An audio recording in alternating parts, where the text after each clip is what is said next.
जो hip replacement हम करते हैं, इससे ऑपरेशन के बाद आपने जो रिहैबिलिटेशन, जो आपका रीहैब का फेज स्टार्ट होता है, यानी दोबारा से आपको मसल्स की आपने स्ट्रेंथ को गेन करना है, अपनी चलना फिरना कैसे शुरू करना है,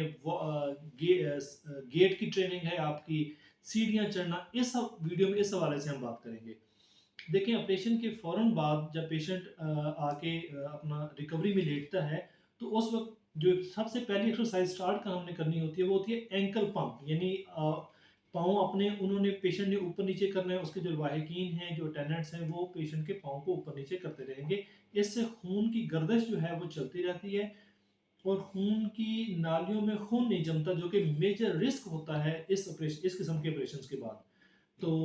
एंकल पंप एक्सरसाइजेज आपने करनी है। और अगर आपको स्पाइनल लगा हुआ है, यानी स्पाइनल एनेस्थीसिया में आपकी सर्जरी हुई है, तो सर के नीचे तकिया नहीं रखना।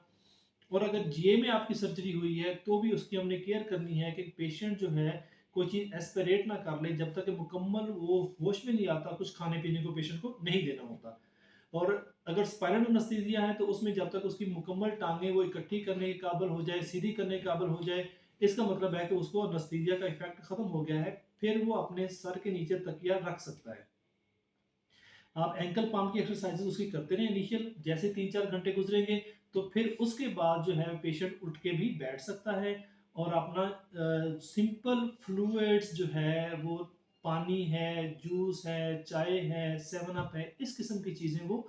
प्लेन लिक्विड्स वो ले सकता है। अगर उसको थोड़ी मिकदार में, जैसे 1 कप के बराबर, अगर वॉमिट नहीं होती 15-20 मिनट के बाद, तो फिर वो मजीद भी ले सकता है। और 1 दिन के बाद अपनी नॉर्मल जो डाइट है, रोटी वगैरह, वो अपनी स्टार्ट कर सकता है। और दूसरा जो है चलने फिरने का मामला, वो अगले दिन से पेशेंट को हम, अगर हमने हिप रिप्लेसमेंट जो है अगर सीमेंटेड की हुई है या नॉन सीमेंटेड भी की हुई है, अगर वो आपका सर्जन आपको बता देगा कि आप उठ के बैठ भी सकते हैं, खड़े भी हो सकते हैं, वॉकर के साथ शुरू में आपने चलना होता है, तो वॉकर के साथ आप चलते हैं। और उसके बाद आपकी जो 2-3 मसल्स स्पेशली जिनकी एक्सरसाइज होनी होती है, वो एक क्वाड्रिसेप्स एक्सरसाइज मसल्स हैं, इनकी एक्सरसाइज हमने करनी होती है, और दूसरा हिप के एबडक्टर्स हैं, इनकी हमने एक्सरसाइज करनी होती है अब सारे इस प्रोसेस के दौरान। और एंकल पंप आपका चलता रहता है, एंकल पंप की एक्सरसाइजेज आपकी होती रहती हैं। और मेडिकेशन जो है वो फर्स्ट, जैसे आपका शुरू में आपको पहले 24 घंटों में दर्द ज़्यादा होता है,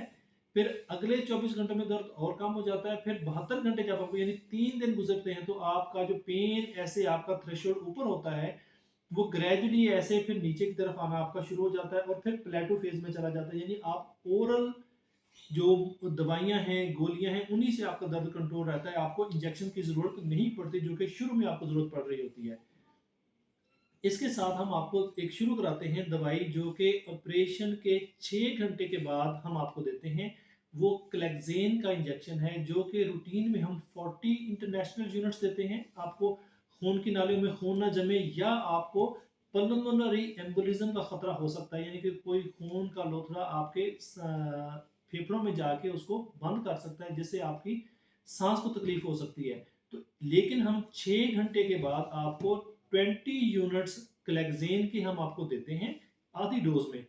फिर अगले दिन से हम फुल डोज, यानी 40 जो यूनिट्स, आपके वेट के हिसाब से थोड़ा ज़्यादा भी बन सकते हैं अगर आप ज़्यादा मोटे हो तो 40 यूनिट्स रूटीन में हम देते हैं, अगर एक नॉर्मल हाइट वेट का बीएमआई का पेशेंट हो तो 40 यूनिट्स हम उसको हम देते हैं, ताकि वो डीवीटी से, पल्मोनरी एम्बोलिज्म से, इस किस्म की चीज़ों से उसको हम प्रिवेंट कर सकें। तो ये आपको सेकेंड डे से शुरू हो जाता है, और सेकेंड डे से आपका उठ के बैठना और चलना फिरना भी आपका शुरू हो जाता है। तो उसमें आप जो है जो आपकी बाकी पेन मेडिकेशंस हैं वो आपकी चल रही होती हैं, एंटीबायोटिक्स आपको चल रही होती हैं। तो यूजुअली आप जो है 2 दिन या 3 दिन के बाद हॉस्पिटल में आप रहते हैं, 3 दिन के बाद आपको हम रूटीन में डिस्चार्ज कर देते हैं, आप अपने घर जा सकते हैं। अब घर के अंदर जो आपने चेंजेस करनी होती हैं, वो हमने एक अलहदा वीडियो में बनाया हुआ है कि आपका बाथरूम कैसा होना चाहिए, आपने शुरू में अपना कमरा ग्राउंड फ्लोर पे सेट करना है, और वो सारी एक वीडियो हमारी अलहदा है मौजूद है, उसमें हमने सारी डिटेल बताई हुई है। अब जो क्वाड्स की एक्सरसाइज हैं, इसमें शुरू में आप इसको सिंपल रखते हैं, और उसके बाद इसको अगेंस्ट रेजिस्टेंस, यानी एंकल वेट के साथ हम ये एक्सरसाइजेस कराते हैं। ये हम किसी मरीज के ऊपर मुकम्मल इसकी डेमोस्ट्रेशन भी देंगे, उसकी अलहदा वीडियो बनाएंगे। दूसरा जो है हिप की है, जो हिप के अबडक्टर्स हैं, शुरू में इसकी हम सिंपल एक्सरसाइज करते हैं, फिर एंकल वेट बांध के भी इसकी एक्सरसाइज होती है अगेंस्ट रेजिस्टेंस, और फिर इसके साथ जो स्ट्रैप्स हम दोनों के साथ बांध देते हैं, यानी दोनों टांगों के ऊपर स्ट्रैप्स लगा देते हैं, जो कि जिससे आप जब खींचते हैं तो आपको स्ट्रेच पड़ती है, फिर यानी अगेंस्ट रेजिस्टेंस आपकी इस किस्म की एक्सरसाइजेज होती हैं। तो ये आपको बहुत ज़रूरी है, आपको सीढ़ियाँ चढ़ने के लिए, आपको नॉर्मल चलने के लिए भी, और अगर आपने ज़्यादा देर के लिए चलना है और नॉर्मल लेवल में चलना है तो आपने क्वाड्स के और हिप के अबडक्टर्स इनकी अच्छी एक्सरसाइज आपने करनी है। बाकी इसमें ये होता है कि आपने आलती पालती लगा के नहीं बैठना, सारी ज़िंदगी के लिए होता है कि आपने ऊंची चेयर पे बैठना है, आलती पालती लगा के नहीं बैठना। वैसे आप बैठ सकते हैं, जो हिप रिप्लेसमेंट की बता रहा हूँ। और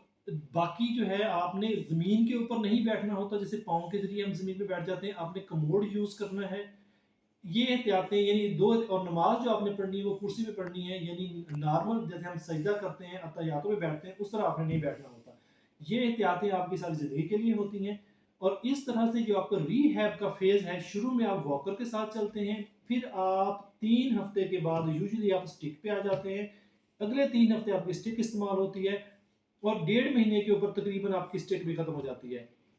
तो इस तरह से करके आपका रिहेबिलिटेशन का फेज़ है जो कि आप लेके चलते हैं। इस तरह अगर आप करेंगे तो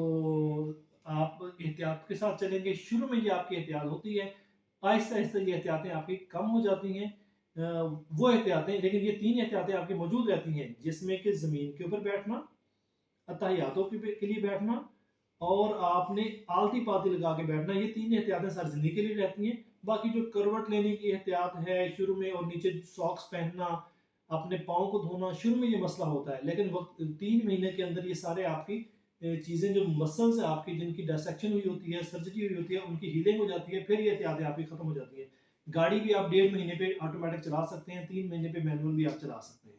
आपको इसके अलावा कोई भी आपका सवाल हो तो कमेंट्स में आप पूछ सकते हैं। Thank you very much.